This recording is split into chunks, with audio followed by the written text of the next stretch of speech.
Please be the name of the Lord. Last Sunday we worshipped the Lord with the saints of Community Brother Assembly. Today we are glad to come here and take part in the Lord's table and worship the saints.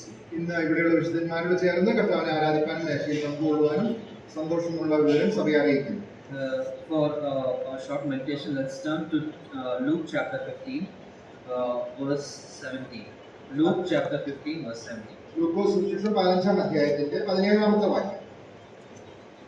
But when he came to himself, he said, "How many of my father's hired servants have more than enough bread, but I perish here in hunger?"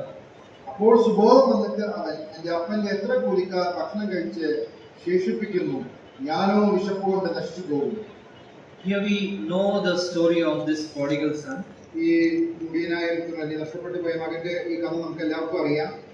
Here we see that he told his father, divide the property and give my portion and I'll go. And he went to a far country where he spent his all the money that he got by reckless living.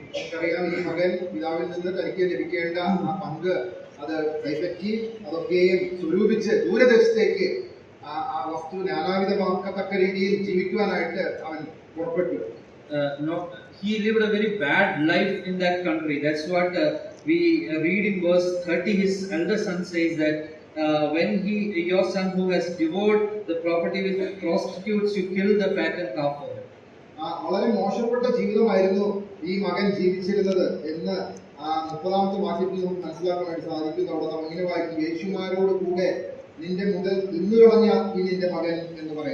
So we see that he lived a very sinful life in that country where he went and he spent his money.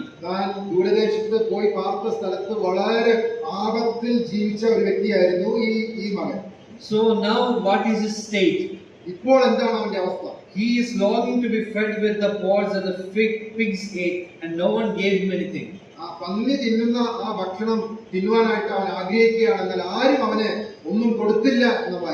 Now when he came to himself, we see he is thinking like this: "Oh, I have sinned."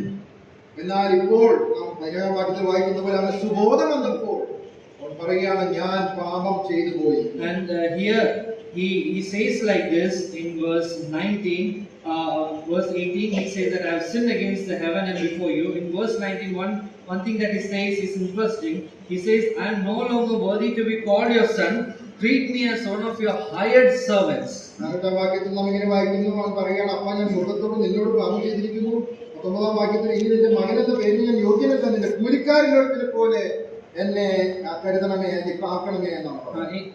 In English and also in some other translation and in the original we read here it's written as hired servant.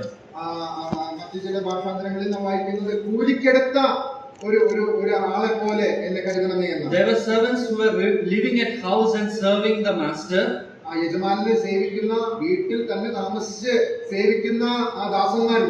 And there's a hired servant who will just come, work and go off.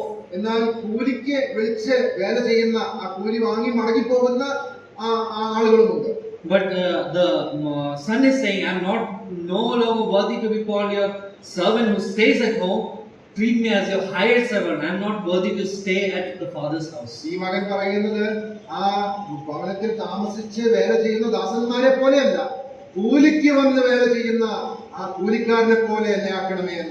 So, but the father's reaction we quickly see here is that the father said to his servant, when the son is coming here, father is saying, "Bring out the best robe and put on him a ring on his hand." And we see kill a fattened calf for him.